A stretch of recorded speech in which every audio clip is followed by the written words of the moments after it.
לשהייה ממושכת בחלל יש השלכות הרסניות על גוף האדם. חוסר משקל מונע התחדשות של שרירים ועצמות, וחשיפה מוגברת לקרינה גורמת להיווצרות מוטציות בלתי הפיכות. בעוד אנו שוקלים ברצינות את האפשרות שבני האדם יהיו יצורים נודדים בחלל, שאלה אחת נשארת פתוחה. אפילו אם נצליח להשתחרר מהשפעת הכבידה של כדור הארץ ולצאת למסע בין כוכבים ממושך, האם נוכל להסתגל לסביבתו העוינת של החלל החיצון? זו לא תהיה הפעם הראשונה שהמין האנושי מצליח להסתגל לסביבה עוינת ולפתח יכולות על-אנושיות.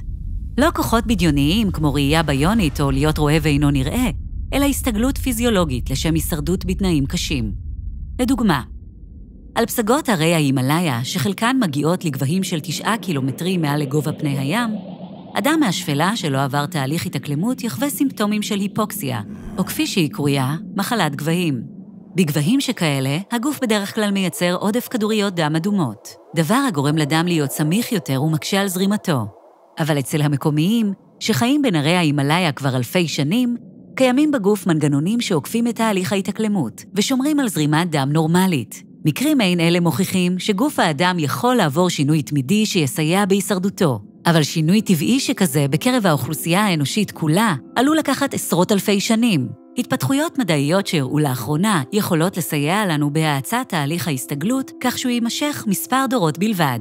כדי לשגשג כיצורים הנודדים בחלל, אולי נוכל לפתח שיטות שיסייעו להשריש במהירות בגופנו, תכונות שיגנו עלינו.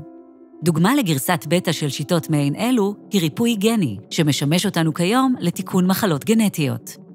טכנולוגיות של מודיפיקציה גנטית המשתפרות מיום ליום, מאפשרות למדענים לשנות באופן ישיר את הגנום האנושי, על מנת לעצור תהליכים בלתי רצויים וליצור חומרים מועילים. דוגמה לתהליך בלתי רצוי הוא השפעות החשיפה לקרינה מייננת על גופנו. בלי אטמוספירה ושדה מגנטי כמו אלו הקיימים בכדור הארץ, רוב כוכבי הלכת והירחים יופצצו בחלקיקים מסוכנים אלו שגודלם קטן מאטום. הם יכולים לחדור כמעט לכל דבר ועלולים לגרום לשינויי DNA סרטניים בגופם של נוודי החלל. אבל מה אם נוכל לשנות את השפעות הקרינה? אור אנושי מייצר פיגמנט הנקרא מלנין, שמגן עלינו מהקרינה המסוננת על פני כדור הארץ. מלנין קיים בצורות שונות אצל מינים שונים, וחלק מהפטריות עתירות המלנין משתמשות בפיגמנט זה כדי להמיר קרינה לאנרגיה כימית.